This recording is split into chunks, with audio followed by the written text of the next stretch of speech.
ready to go into the hot tub, I'm ready to go in the hot tub and let things just, slide off my back. Those cold nights, you have to tiptoe out in the coldness, and then you're like, I want to get in. My wife and I have said several times, this is the reason why I got this thing, for nights like this. It was when I came across the Caldera Spa that I realized that it really fit my lifestyle.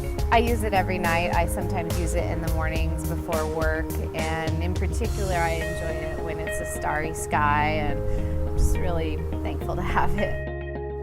Really feels like it's been life-changing. My body feels so much better. I feel younger.